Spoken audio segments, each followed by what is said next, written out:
Bollywood silver screen presenting Godzilla king of monsters. सन 2014 में हमने देखा था कि गॉडजिला और म्यूटोस के बीच में लड़ाई होती है। गॉडजिला म्यूटोस को खत्म कर देता है और इसके बाद वो अपनी दुनिया में यानी कि समंदर में वापस चला जाता है। गॉडजिला और म्यूटोस की जंग के बाद पूरी दुनिया को पता चल गया कि इस दुनिया में बहुत बड़े बड़े दैत्यनुमा क्रिएचर्स हैं जिन्हें टाइटन्स कहा जाता है। इनके लिए एक प्राइवेट ऑर्गेनाइजेशन है जिसका नाम है मोनार्क। दुनिया अब मोनार्क के खिलाफ है क्योंकि दुनिया को पता है कि मोनार्क जानती है कि वो टाइटन्स कहां पर है और दुनिया चाहती है कि मोनार्क उन टाइटन्स को खत्म कर दे। यहाँ डॉक्टर एमा को दिखाया जाता है जो मोनार्क के लिए काम करती है। वो अपनी 12 साल की बेटी मेडिसन के साथ रहती है। वो अपनी बेटी के साथ मोनार्क के हेडक्वार्टर जाती है जहां पर ये देखते हैं कि एक लार्वे के अंदर से एक बहुत बड़ा जीव पैदा होता है जिसका नाम रखा जाता है मोथरा। मोथरा लार्वे के अंदर से निकलने के बाद बहुत ज्यादा अग्रेसिव होता है, लेकिन डॉक्टर एमा एक डिवाइस से उसके माइंड को कंट्रोल करती है और उसे पूरी तरह से शांत कर देती है। इस डिवाइस का नाम होता है ऑर्का, जिससे न सिर्फ टाइटन के माइंड को कंट्रोल किया जा सकता है बल्कि उनसे कम्युनिकेट भी किया जा सकता है। अब यहाँ पर कुछ लोग आ जाते हैं और चारों तरफ गोलियां चलाना शुरू कर देते हैं। वो एमा, उसकी बेटी मेडिसन और साथ ही साथ ऑर्का डिवाइस को यहाँ से लेकर निकल जाते हैं। वहीं दूसरी तरफ वॉशिंगटन डीसी में दिखाया जाता है जहाँ पर मोनार्क के बड़े बड़े साइंटिस्ट डॉक्टर सेरिजावा और उनकी असिस्टेंट विवियन एक ज्यूरी के सामने बैठे होते हैं। उनसे कहा जाता है कि टाइटन्स हमारी दुनिया के लिए खतरा है, हमें उन्हें खत्म कर देना चाहिए, लेकिन वो इनसे इत्तेफाक नहीं रखते। वो कहते हैं कि ये दुनिया पहले टाइटन्स की थी, हमने उनकी दुनिया पर कब्जा किया है और वैसे भी सारे टाइटन्स खतरनाक नहीं है। मोनार्क उनको स्टडी कर रही है। मोनार्क के अंदर इतनी क्षमता है कि वो पता लगा सकती है कि कौन टाइटन खतरनाक है और कौन नहीं। तभी इन्हें मैसेज मिलता है कि एमा और उसकी बेटी मेडिसन को किसी ने अगवा कर लिया है, साथ ही वो ऑर्का डिवाइस को भी अपने साथ ले गए। ये सुनने के बाद सेरिजावा एमा के एक्स हस्बैंड जिसका नाम मार्क है उसके पास जाते हैं। वो उसे बताते हैं कि तुम्हारी पत्नी और तुम्हारी बेटी को अगवा कर लिया है, साथ ही साथ वो ऑर्का डिवाइस भी ले गए। मार्क पहले मोनार्क ऑर्गेनाइजेशन के लिए ही काम करता था, लेकिन सन 2014 में गॉडजिला और म्यूटो की लड़ाई में उसके बेटे की मृत्यु हो गई थी, इसीलिए उसने मोनार्क को छोड़ दिया। मार्क को नहीं पता होता कि एमा ने ऑर्का को दोबारा से बना लिया। वो कहता है कि कॉलेज डेज में हमने इसे बनाया था ताकि हम व्हेल मछलियों से कम्युनिकेट कर सकें और उन्हें किनारे पर आने से रोक सकें। ऑर्का बनाना एक बहुत बड़ी गलती है। सेरिजावा मार्क को बताते हैं कि इस दुनिया में 17 टाइटन्स हैं जिनमें से कुछ हाइपर स्लीप में हैं और अब सेरिजावा चाहते हैं कि मार्क उनके साथ काम करे और ऑर्का को हासिल करने में उनकी मदद करे। अगर ऑर्का मिल गया तो मार्क की पत्नी और उसकी बेटी भी मिल जाएगी। इसीलिए मार्क इनके साथ इनके बेस में जाता है जो समंदर के बीचों बीच होता है। यहाँ पर इन्हें वीडियो फुटेज से पता चलता है कि एमा और उसकी बेटी मेडिसन को जिसने अगवा किया है उसका नाम एलन जोना है, जो पहले ब्रिटिश कर्नल था लेकिन अब वो एक इको टेररिस्ट है। इको टेररिस्ट उसे कहा जाता है जिसे लगता है कि इंसान इस दुनिया को खत्म कर रहे हैं और अब एलन चाहता है कि इस दुनिया पर टाइटन्स का राज हो। इसीलिए वो ऑर्का डिवाइस की मदद से सारे टाइटन्स को जगाना चाहता है ताकि धरती एक बार फिर से पहले जैसी हो जाए। अब इन्हें यहाँ पर सिग्नल मिलते हैं कि इनकी तरफ गॉडजिला आ रहा है जो बहुत वक्त से इनके रडार से दूर था। बेस में सब के सब डर जाते हैं और गॉडजिला पर हमला करने की तैयारी करते हैं। मार्क कहता है कि ऐसा मत करना, हम उसका सामना नहीं कर सकते। हालांकि मार्क गॉडजिला से बहुत नफरत करता है क्योंकि सैन फ्रांसिस्को में उसी की वजह से उसके बेटे की जान गई थी। और गॉडजिला जब पानी के नीचे से इनके बेस के सामने आता है तो मार्क उसके सामने जाता है। गॉडजिला इनके ग्लास पर टक्कर मारकर यहाँ से निकल जाता है। मार्क कहता है कि शायद हमसे कुछ कहना चाहता है, हमें इसका पीछा करना चाहिए। ये रडार में देखते हैं कि गॉडजिला बार बार एंटार्क्टिका जाता है क्योंकि वहां पर एक बहुत बड़ा क्रिएचर है जिसका नाम है किंग गिदोरा। एमा ने उसे नाम दिया होता है मॉन्स्टर जीरो, जिसे पूरी तरह से एंटार्क्टिका की बर्फ में जमा कर रखा होता है। और अब मार्क और उसकी पूरी टीम उस जगह पहुंच जाती है जहां पर एलन और उसके सभी लोग होते हैं। मार्क उस जगह पहुंच जाता है जहां पर उसकी पत्नी एमा और उसकी बेटी मेडिसन होती है। वो अपनी बेटी और पत्नी को कहता है कि मेरी तरफ आओ, लेकिन एमा अपनी बेटी को उस तरफ जाने से मना कर देती है। वो मार्क को कहती है कि भागो।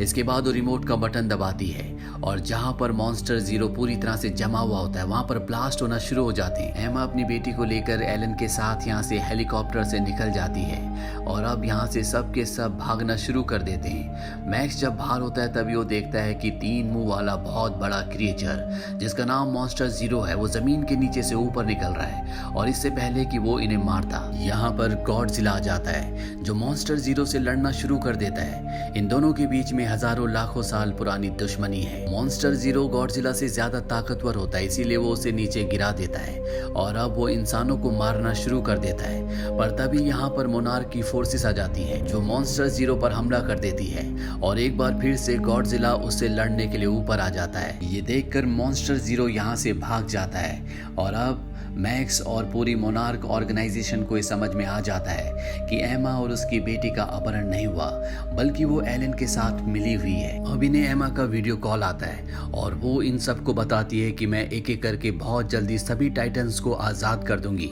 इंसानों ने इस पूरी धरती को पॉल्यूटेड कर दिया है, वो एक दूसरे से लड़ रहे हैं और अब हमें बैलेंस की जरूरत है। टाइटन्स ही पृथ्वी के असली मालिक हैं। अगर इसे इंसानों के भरोसे छोड़ दिया तो वो धरती को पूरी तरह से खत्म कर देंगे। टाइटन्स के अंदर ऐसा रेडिएशन है, वहां पर प्रकृति फलती फूलती है। ये एमा से पूछते हैं कि अगर हमने टाइटन्स को आजाद कर दिया तो वो इंसानों को धरती से पूरी तरह से खत्म कर देंगे। एमा कहती है कि ऐसा नहीं होगा। हजारों साल पहले इंसान और टाइटन्स एक साथ रहते थे, बस फर्क इतना था कि उस वक्त इंसान टाइटन्स को अपना देवता मानते थे पर अब वो अपने सामने किसी को कुछ नहीं समझते। पिछले 60 सालों में मोनार्क ने बहुत सारी ऐसी जगहें बनाई है जहाँ पर इंसान सुरक्षित रह सकता है। मैं तुम सबको सलाह दूंगी कि तुम उन जगहों पर चले जाओ। और इसके बाद एमा मेक्सिको में एक और टाइटन को जगाती है जिसका नाम रोडन है। वो ज्वालामुखी के अंदर से निकलता है जिससे शहर में बहुत तबाही मचती है, लेकिन मोनार्क की टीम किसी तरह से उसे किंग गिदोरा यानी कि मॉन्स्टर जीरो के सामने ले आती है। इन दोनों के बीच में घमासान फाइट होती है। मॉन्स्टर जीरो बहुत ही ताकतवर होता है इसीलिए वो रोडन को हरा देता है। इसके बाद मॉन्स्टर जीरो मोनार्क के प्लेन की तरफ बढ़ता है और इससे पहले कि वो उन्हें नुकसान पहुंचाता यहाँ पर गॉडजिला आ जाता है जो मॉन्स्टर जीरो के ऊपर हमला कर देता है। इस बार वो उसका उल्टा सर उखाड़ देता है, लेकिन अभी भी ये लगातार लड़ रहे होते हैं। इसीलिए आमीन के ऊपर एक मिसाइल छोड़ने का फैसला करती है जो 2 मील के दायरे में हर एक चीज को खत्म कर देती है। मोनार्क की टीम यहाँ से निकल जाती है और जब मिसाइल छोड़ी जाती है तो वो गॉडजिला की लगती है जिससे एक बहुत बड़ा धमाका होता है। गॉडजिला की इस धमाके में मृत्यु हो जाती है, लेकिन मॉन्स्टर जीरो को कुछ नहीं होता। वो यहाँ से उड़ जाता है और उसका वो सर जो गॉडजिला ने उखाड़ दिया था वो दोबारा से ग्रो हो जाता है। इसके बाद मॉन्स्टर जीरो दुनिया में जितने भी टाइटन्स होते हैं सब टाइटन्स को जगा देता है। साथ ही रोडन जो ज्वालामुखी के अंदर से निकला था वो भी मॉन्स्टर जीरो को अपना किंग मान लेता है। ये सब देखने के बाद एमा की बेटी मेडिसिन उसके खिलाफ हो जाती है। वो समझ जाती है कि ये सब गलत हो रहा है। वहीं मोनार्क ऑर्गेनाइजेशन को माइथोलॉजिकल टेक्स्ट से पता चलता है कि मॉन्स्टर जीरो दरअसल किंग गिदोरा है और वो अर्थ का नहीं है बल्कि वो एक एलियन है और वो पूरी अर्थ को अपने अनुकूल बदलना चाहता है। वहीं दूसरी तरफ एक और टाइटन जिसका नाम मोथरा है जो इस कहानी की शुरुआत में कुकून से निकली थी पर फायरिंग होने के बाद हमला होने के बाद वो झरने के पीछे छुप गई थी।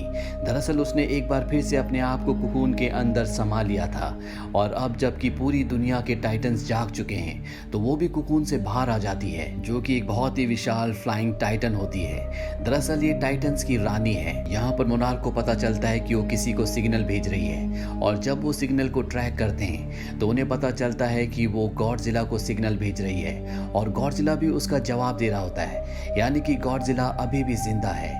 और जब वो मोथरा का पीछा करते हैं तो उस जगह पहुंच जाते हैं जहां पर गॉडजिला है, लेकिन वो बहुत ज्यादा जख्मी होता है। ये सबमरीन से जब पानी के नीचे जाते हैं तो देखते हैं कि वहां पर एक बहुत पुराना शहर है जो पूरी तरह से पानी में डूबा हुआ है। ये वो वक्त है जब गॉडजिला और इंसान एक साथ रहा करते थे।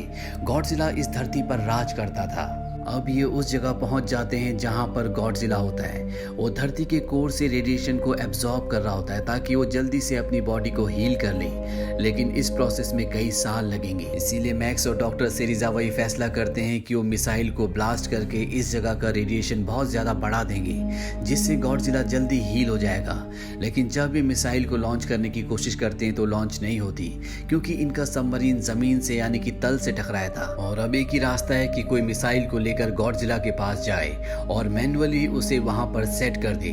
डॉक्टर सेरिजावा कहते हैं कि ये काम मैं करूंगा और वो मिसाइल लेके गॉडजिला के पास जाते हैं। मिसाइल में टाइमर ऑन करते हैं और अपनी जिंदगी के आखिरी पलों में वो गॉडजिला को छूते हैं। इसके बाद एक बहुत बड़ा ब्लास्ट होता है। सबमरीन भी अब ऊपर पहुंच चुका होता है और अगले पल समंदर से गॉडजिला निकलता है जो कि अब बहुत ज्यादा ताकतवर हो चुका है। वहीं एमा को भी अब एहसास होता है कि गिदोरा इस पूरी दुनिया को खत्म कर देगा।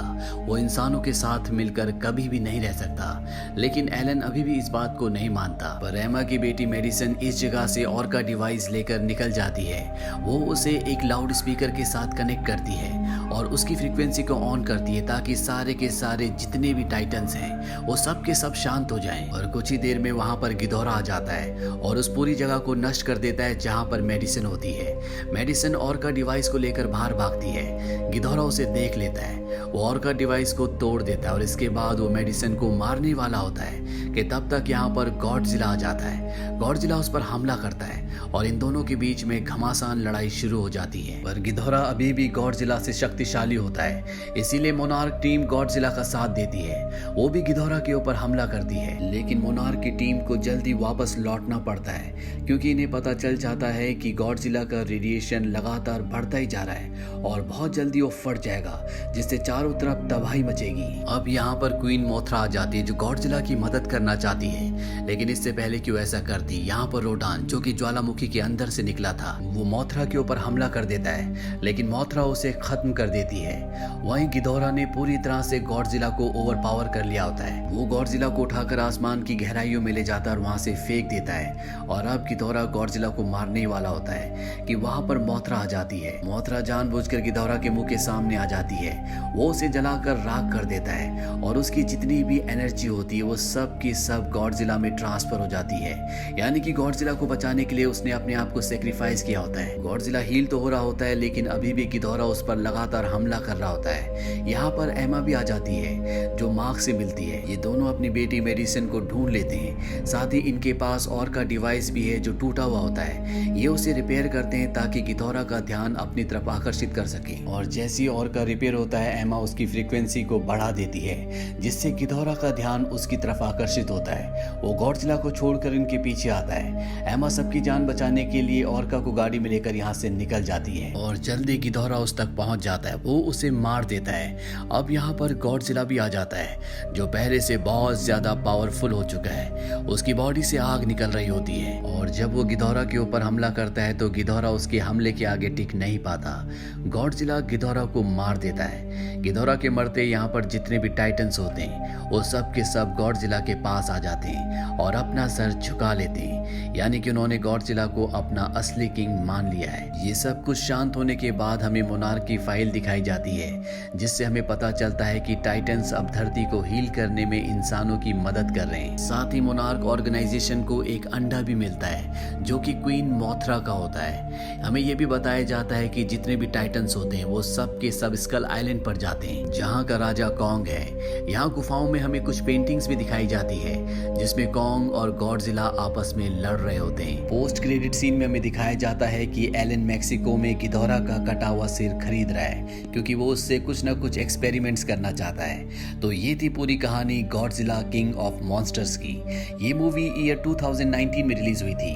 IMDb पर इसकी रेटिंग है 6। इस मूवी का बजट था 170 to 200 मिलियन डॉलर्स और बॉक्स ऑफिस पर इसने कमाई की थी 387 मिलियन डॉलर्स की। उम्मीद करते हैं कि ये कहानी आपको पसंद आई होगी।